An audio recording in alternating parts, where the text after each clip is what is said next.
Isang soon-to-rise mid-rise condo located dito sa Upper Antipolo, malapit sa Kapitolyo. Tahimik ang paligid dahil nasa loob ito ng isang exclusive subdivision. Elevated ang location at malapit lang sa highway. Good morning, kabayan! Strawberry Sanay pang muli at nandito tayo ngayon para ipakita sa inyo ang isang condominium unit. Ito ay ang mid-rise condo. Welcome to Midori, the mid-rise condo na matatagpuan sa Antipolo. At isa sa pinagmamalaki ng property na to ay ang maluwag nitong espasyo at free use ng parking space. Bukod pa doon, fully finished na rin po ang ating property. Kaya pag turn over sa inyo, pwede nang lipatan, furniture na lang ang idadagdag. Tara, pasukin natin ang ating unit. Ito na po ang ating hallway or ang ating common area. Ang property na to ang isa sa Midori type na uphill dahil nakaangat po ang property na to or ang ground floor nito mula sa ating roof. Meron po tayo ditong mga common area at ang kagandahan po nito hindi masikip ang ating property sa isang building, 6 lang kayong owners. Meron po tayong stair from our ground floor to our third floor. So ano nga po ba ang sample turnover natin? Ipapakita ko sa inyo.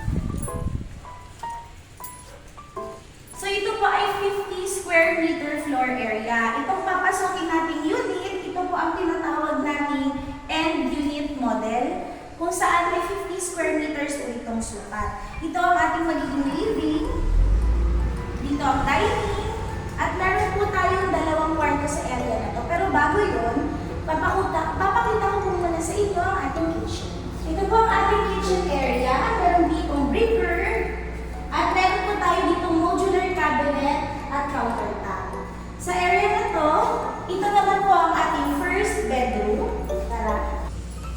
Ang ating first bedroom ay yung bedroom na nagme-measure ng 8.5 square meters at meron po itong windows. Kung kayo po ay end unit, meron kayong window sa area na to at sa naka-front naman sa inyong kwarto or sa room. Meron din po itong common toilet and bath na maluwag din.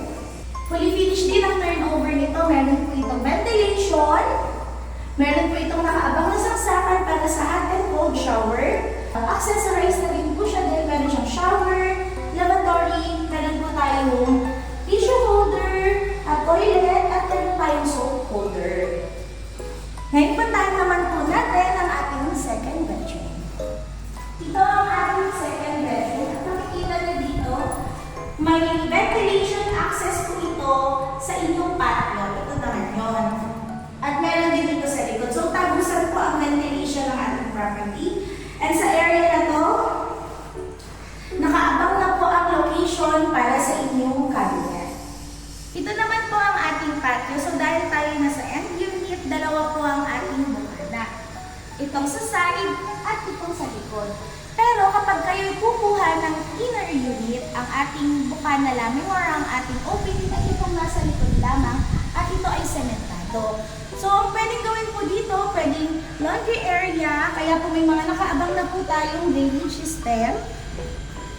Or, pwede nyo rin pong gawing extension ng inyong kitchen, patanggal nyo po yung nasa loob na modular cabinet at dito nyo po ipalagay, palagyan nyo po ng windows para sa security niyo. Bahay na parang condo?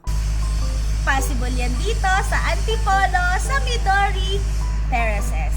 Kaya kung gusto niyo pong mabisita ang ating location, contact me on the numbers flash in your screen. At kung gusto niyo naman po ng computation at more details, i-PM din ako sa number na to at sa aking social media account. I'm Straw Sanay, your real property guide, and see you on your viewing.